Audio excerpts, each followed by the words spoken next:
Hey, what's up, YouTube? Welcome back. Told you I'll be back in a couple days. This time I actually lived up to my promise. And now I'm going to talk about an album that a lot of people don't like. Nobody ever said Rush ever made a bad album. Even fans that don't like their least popular albums say their worst albums are bad. But I've watched a lot of people's lists. And everybody has it at the bottom 3, bottom 4 almost every time. A couple had it in the top 10, but it's very rare. And a few had it outside the bottom 4.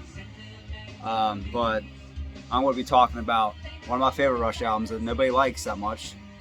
That's Presto from 1989, right at the tail end of the 80s, November 1989. And today is Neil Peart's birthday, so happy birthday, Neil. We all miss you. Love you. My favorite drummer, and your lyrics will never be matched. This album came out right after a lot of other people's hated album at the bottom of the list, along with Presto, Hold Your Fire, which when I do my Rush ranking soon, I just need 2 more albums, so I can do it without it, I guess. But a lot of people hated Hold Your Fire because it was too poppy and too keyboard oriented, and a lot of the hardcore old metal heads and rockers that love Rush since their progressive days from the early 70s onward, they don't like a lot of 80s Rush. I love 80s Rush. It's my favorite decade for Rush. Not to say that I don't love the 70s albums. But I can see why a lot of people wouldn't like Hold Your Fire because it was very keyboard heavy. What I don't understand is why people don't like this record, which I got playing now on a cassette actually. I have the record, the cassette, and the CD. So that's how much I like the album. Because it moved away from their keyboard heavy stuff and more toward a guitar oriented rock, progressive rock like they used to. So I don't see why people hate this record if the purists only like, the 70s stuff, because it's sort of more, I mean, you can tell it's an 80s Rush record, but it doesn't have like all that keyboard heavy stuff that started with Signals and so forth. But the first song was Show Don't Tell, which was the first single released and was a #1 hit on the mainstream rock charts. Show Don't Tell, I think it's talking about people that think they know it all. It said, and the lyrics have, people saying everybody knows everything, and show me, don't tell me, like I'll be the judge and jury because I don't believe your shit. Like basically it says you can twist perceptions, but reality won't fade. Chain Lightning is the next song. I don't know how, some of these I can't, it's Rush. I have ADHD, so when I listen to songs, it's very hard for me to break down the detail. So when it comes to Rush and progressive in general, but Rush especially, the lyrics are the best I can do. Even then, it's really hard to do because Neil was such a poet. I think he had a poetry degree in college. The music is very complex because it's Rush. The lyrical content, structural content. So I'm just going to try my best. Chain Lightning has a good song. It's a good song. It's a good beat to it. I don't know really a lot to say about that song. I mean, I like it, but I don't know what it really is about or anything. The Past, which suffering from depression, loneliness, and just I'm always hard on myself. So a song about young people's suicide, it really hits me, and I really connect with that song. It's one of my favorite Rush songs ever. The lyrics too, it's like it says dreamers learn to dream by the stars, all of us get lost in the darkness, dreamers learn to count the cars. It's talking about staring out into out on the rocky ledge, staring out into a heartless sea, really wanting to give up, but you're not alone. Basically, it was saying it's not the only barricade that blocks the road, but it says don't close the door and turn your back on me because they're actually reaching out for help. It's a really great song, and it's like no hero in your tragedy, no praise on your decline. This guy, or I forget the words now, but it's like, and then he says don't give up, and it's like All of us get lost in the darkness. Dreamers learn to dream by the stars. Yeah, it's a great song. But it says that people are right there for you. Just don't kill yourself. There's always hope. So I'm still here. Music's my life. That's the only thing I really have. War Paint is another song. I'm not sure what this one's about either. It's The Mirror Doesn't Lie. I don't know if it's like looking into the mirror and it's looking at yourself, like all of your demons and things that you don't like. And then there's Scars. Yeah, Scars is one of the okay songs. There's not a lot to say about that one. Presto, the title track, is I think it's talking about like, if I could raise my magic wand. It's like, I'm not one to believe in magic, but I somehow got a second sight.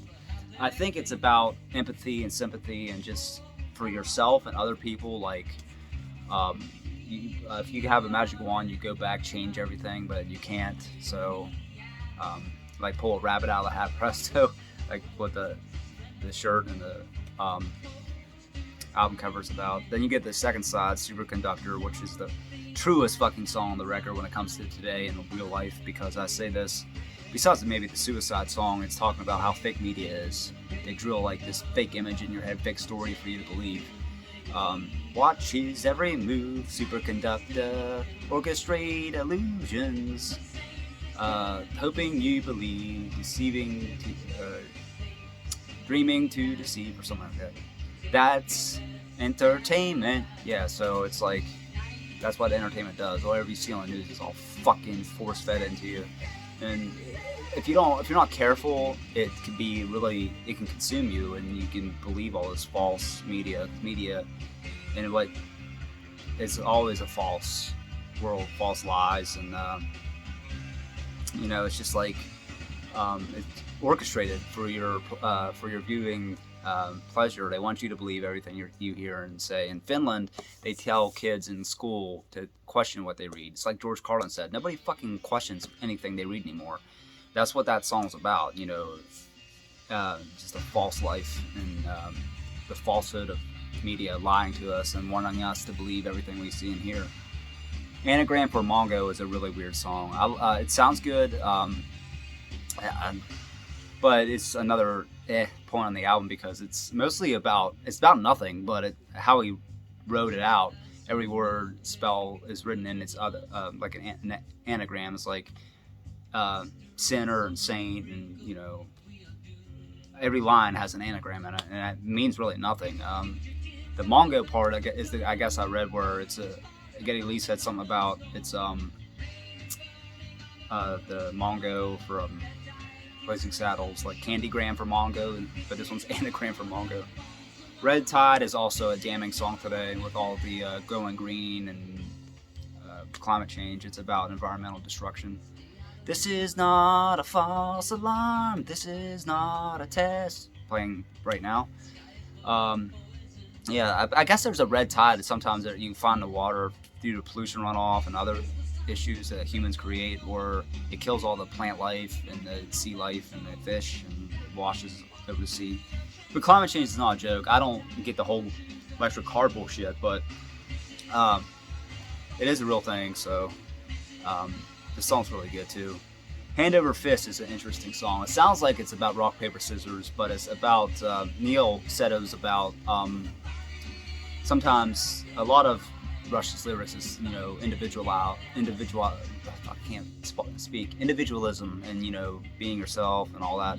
This one is sometimes like we need to depend on other people, like hand over fist, or talks about in the song, I forget how it goes, but it's like he walks away, but he meets this guy and, wants to connect and all this stuff. So it's about connecting with others, and sometimes we need that, connection. And then Available Light, the final song, was one of the best songs that nobody ever knows about Rush, and Geddy Lee's vocal on it, it's amazing. I think what it's talking about is, I don't know because I haven't read it, but I think it's about trying to chase the light that for a better life. You know, you got to search for a better life because you want to live in a lifetime in light instead of darkness. When it says when it says parts where it's like chasing the wind or chasing the light, there's two different sections where you chase the wind and around the world to live a life in the available light, to live this life in the available light in the brighter times. So I think that's what that song's about. That's basically what Rush in a nutshell. Sorry I can't review very well because it's a very complex band, but when I do my countdown, I think I'll just talk my favorite tracks because it's really hard to break down Neil and the band. Yeah, that's Presto. It was released a little bit over a month before the last end of the 80s, like November 20 something, I think, 1989. And like I said, it went from, you know, the progressive 1980 with one of their better records everybody thinks of, the one with the Free Will and On It and Spirit of Radio. God damn it, I can't think of the name. Permanent Waves, and then it ends with Presto. And I don't know why people don't like this record that much, but I think it's really underrated. I know the production's bad. A lot of people say it's production. Yeah, it's pretty thin. Neil even said in an interview that if there's one album he can re-record or do better, it'd be this one, because even Getty says there's some hidden stuff, good stuff on here. They just didn't like the way it turned out. So the band doesn't have anything bad to say about the record, but I don't think they liked how this, you know, it sounded, and they wish they could have done it over. So it's not exact praise, but it's not hated either by them. So anyway, I would definitely put this in my top 10. A lot of people will think I'm nuts, but I always like this record. It's one of my favorite Rush albums. I also like Roll of Bones and Hold Your Fire. Hold Your Fire, wouldn't put it in the top 10. Roll of Bones, maybe, but I like this one the best of the three. So thank you for watching. I did the best I could with my reviews and my ADHD because I'm always doing shit when I listen to music, so it's hard for me to break down stuff, like I said. So let me know what you think of Presto, and did you see this tour? Do you like this album? Anything really. What's your most underrated Rush song? And I'll see you later this week. I think I'll make another video soon. So that's all for tonight, and rock on as always, YouTube. Thanks for watching. Happy birthday, Neil, in heaven, hell, afterlife, whatever you want to believe. Just happy birthday. I don't want to get into that religious stuff, so see ya.